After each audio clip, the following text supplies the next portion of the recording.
Here's some early warning signs of fascism, which is, you could also call Nazism, because that's basically how they think about it. These mind-controlled NPCs.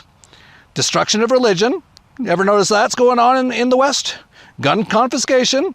You ever notice that going on in the West? Identification of enemies as a unifying cause. Disdain for individual rights. Control over energy. Controlled mass media. Control over communication. School indoctrination. Attacks on free speech. Warrantless spying. Doomsday fear-mongering. Fraudulent elections. Those are all kind of fascist sort of things, but they all love Biden. And then they came out recently with their mainstream media and said that anyone who reads the book 1984 is basically a fascist alt-right Nazi. I wonder why they don't want anyone to read the book 1984 right now.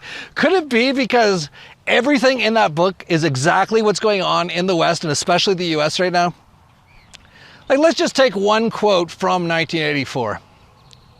The war is merely an imposture, but though it is unreal, it is not meaningless.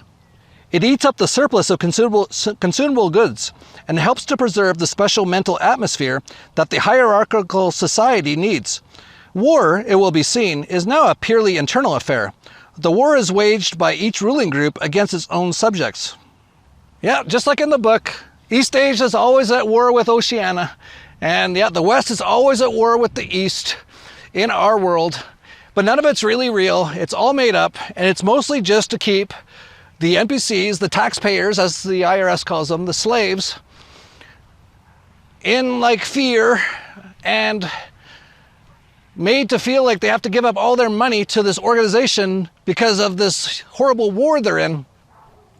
But the attacks are all on the people. But meanwhile, when it comes to the wars, you have people are so dumbed down, they're on fluoride. And speaking of the fluoride, by the way, people still live in places where they put poison in your water. And a lot of people don't think about it. And do you know why they don't think about it? Because they're all fluoridated, they can't think. That's how it works. Like Lucy and I are walking around, we don't have any fluoride in our bodies. And we can think about all this stuff. People are like, well, how do you guys seem to know everything? It's like, we're not like drinking poison. But here's the thing, it's not just drinking the poison. If you live in an area, and if you haven't done this yet, you've got massive fluoride in you, because one of the first things I do when I'm going to live in an area is see if there's poison in the water. Now, if you have never done that, it's because you're fluoridated. But you know, you can get over it and you can get away from it. You can stop doing it and you can start doing detox and you can get a lot of it out. And then you can start to think again. But people don't realize, because a lot of people will say, well, that's okay, I don't drink the tap water. You shower in it. You know what the skin is? It's your biggest organ. It takes in everything that goes on it. It goes into your body. You're getting massively fluoridated. Anyway, my point is that most people are so fluoridated, so dumbed down in 12 years of government indoctrination camps, that they can't think at all.